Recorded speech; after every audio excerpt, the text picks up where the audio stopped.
Back to I spicy delight. ഞാനിന്ന് നിങ്ങളുമായി share ചെയ്യുന്നത് നല്ല പക്കോടയുടെ റെസിപ്പിയാണ്. നല്ല ക്രിസ്പി ആയിട്ടുള്ള പക്കോട റെസിപ്പി. അപ്പോൾ നമുക്കൊന്ന് കണ്ടിട്ട് വന്നാലോ എങ്ങനെയാണ് ഈ റെസിപ്പി തയ്യാറാക്കാമെന്ന്. എങ്കിൽ വായോ.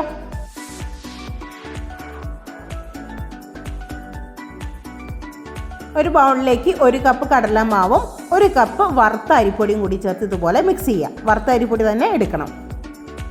ആവശ്യത്തിനുള്ള ഉപ്പും കൂടി ചേർത്ത് കൊടുത്ത് മിക്സ് ചെയ്യാം. 1.5 ടേബിൾ സ്പൂൺ കാശ്മീരി മുളക് പൊടി ചേർത്ത് കൊടുത്ത് മിക്സ് ചെയ്യാം. 1 ടേബിൾ സ്പൂൺ മുളക് പൊടിയും ചേർത്ത് കൊടുത്ത് മിക്സ് ചെയ്യാം. 1/2 ടീസ്പൂൺ കായത്തിൻ്റെ പൊടിയും പിന്നെ 1/4 ടീസ്പൂൺ പഞ്ചസാരയും കൂടി ചേർത്ത് നന്നായിട്ട് മിക്സ് ചെയ്ത് കൊടുക്കാം. ഇതൊന്ന് മാറ്റി വയ്ക്കാം. നമുക്കൊരു മസാല വാട്ടർ തയ്യാറാക്കാനുണ്ട്, അത് തയ്യാറാക്കാം. അതിനുവേണ്ടി ഒരു ജാറിലേക്ക് 5 വെളുത്തുള്ളി ചേർത്ത് കൊടുക്കാം. അതേപോലെ 5 ചെറിയ ഉള്ളി ചേർത്ത് കൊടുക്കാം. പിന്നെ പുതിനയില ചേർത്ത് കൊടുക്കാം. അതൊരു 6-7 ഇല പുതിനയിലയും കറിവേപ്പിലയും പിന്നെ ഒരു പച്ചമുളകും പിന്നെ 1/4 ടീസ്പൂൺ പെരിഞ്ചീരകവും ഒരിത്തിരി വെള്ളം കൂടിയും ചേർത്ത് നന്നായി ഇതുപോലെ പേസ്റ്റാക്കിയിട്ട് അരച്ചെടുക്കാം. ഇത് നമുക്കത് അരിപ്പയിലൂടെ അരിച്ചെടുക്കണം, കാരണം തരിതരി ഇല്ലാതെ കിട്ടണം. അപ്പോൾ ഇതുപോലെയാണ് നമുക്ക് ഫൈനലായിട്ട് കിട്ടേണ്ടത്. ഈ തയ്യാറാക്കി വെച്ച മസാല വാട്ടർ നമ്മൾ ഈ മിക്സിലേക്ക് ഇട്ട് കൊടുക്കുകയാണ്. നന്നായിട്ട് മിക്സ് ചെയ്ത് കൊടുക്കാം. ഇനി കുറേശ്ശെ വെള്ളം ചേർത്ത് നമ്മൾ ചപ്പാത്തിക്ക് മാവ് കുഴയ്ക്കുന്ന പോലെ ഇങ്ങനെ കുഴച്ച് നല്ല സോഫ്റ്റാക്കി എടുക്കുക. അപ്പം നല്ല സോഫ്റ്റാക്കി ഇട്ടിട്ടുണ്ട്. വിരൽ വയ്ക്കുമ്പോൾ ഇതുപോലെ താന്നു പോകണം. അതാണ് ഇതിൻ്റെ കൺസിസ്റ്റൻസി എന്ന് പറയുന്നത്. ഇടിയപ്പം പ്രസ്സിലാണ് നമ്മളിനി ബാക്കി കാര്യങ്ങളൊക്കെ ചെയ്യുന്നത്. അപ്പോൾ ഈ ഒരു അച്ചാണ് ഞാനിതിൽ യൂസ് ചെയ്യുന്നത്.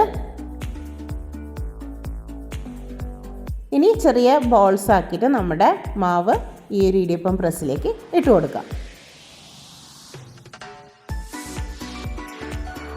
ഇനി ഫ്രൈ ചെയ്യാൻ ആവശ്യമുള്ള എണ്ണ ഒഴിച്ചു കൊടുത്ത് അതൊന്ന് ചൂടാവുന്ന വരെ വെയിറ്റ് ചെയ്യാം. ഫ്ലെയിം എപ്പോഴും മീഡിയം ഫ്ലെയിമിലായിരിക്കണം. എണ്ണ ചൂടായിട്ടുണ്ട്. നമുക്കിത് പയ്യെ പ്രസ് ചെയ്ത് ഇതിലേക്ക് ഇട്ട് കൊടുക്കാം.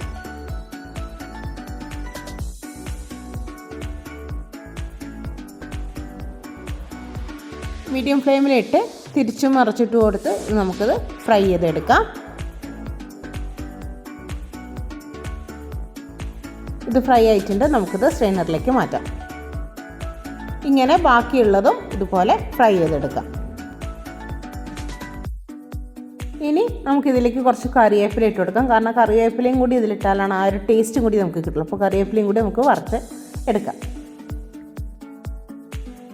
അപ്പോൾ നമ്മുടെ പക്കോട ഇവിടെ ഏകദേശം സെറ്റായിട്ടുണ്ട്. നമുക്കിനി ഇതിലേക്ക് കറിവേപ്പിലയും കൂടി മിക്സ് ചെയ്യണം. അതേപോലെ ഇതിങ്ങനെ ചെറിയ പീസാക്കി നമ്മുടെ ഇഷ്ടത്തിനനുസരിച്ച് പീസാക്കി ഇതുപോലെ ചെയ്തെടുക്കാം.